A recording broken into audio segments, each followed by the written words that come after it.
Saudara, dalam Berita Plus minggu ini kami beri tumpuan kepada evolusi skim tuition mendaki atau MTS. Saudara, sepanjang 4 dekad pelbagai perubahan diperkenalkan kepada MTS bagi memenuhi keperluan demografi pelajar yang berubah-ubah saban tahun.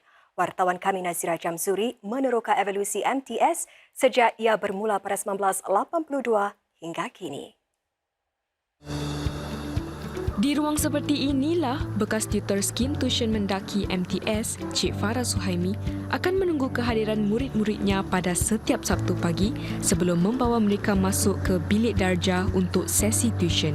Pelbagai kenangan diraihnya sejak berkhidmat dengan MTS pada 2008. Cabaran utama adalah untuk mendapatkan kedatangan yang konsisten dalam kalangan pelajar pada setiap minggu. Lagi-lagi untuk kelas yang diadakan pada hari Sabtu pagi.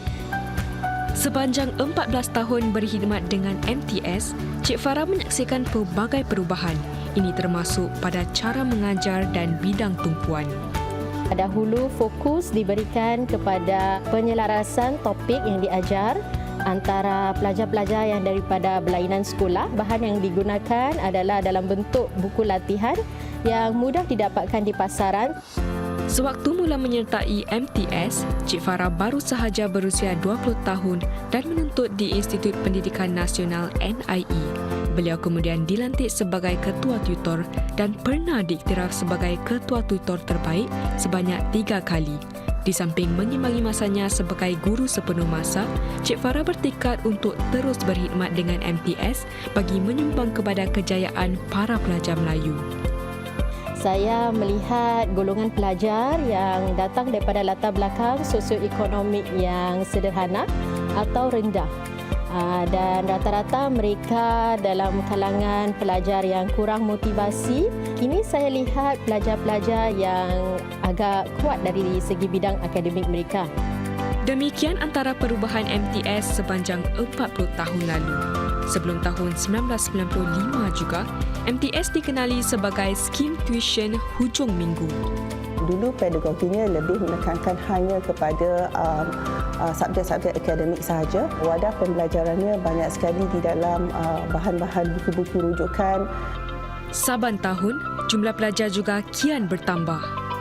Saudara, pada 1982, semasa MTS baru sahaja dimulakan, ia hanya mempunyai kira-kira 880 pelajar sahaja. Namun, jumlah itu kini sudah meningkat kepada lebih 6,500 pelajar tahun ini. Dan sepanjang 4 dekad ini, lebih 250,000 pelajar sudah meraih manfaat daripada MTS. Lantaran itu, ia menjalani evolusi untuk memenuhi keperluan semasa demografi pelajar yang berubah.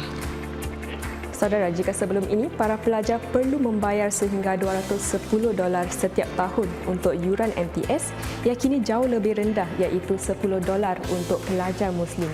Selain itu, MTS juga menawarkan subjek sains untuk para pelajar dari darjah 3 hingga darjah 6 serta menengah 3 hingga menengah 5 bermula tahun ini.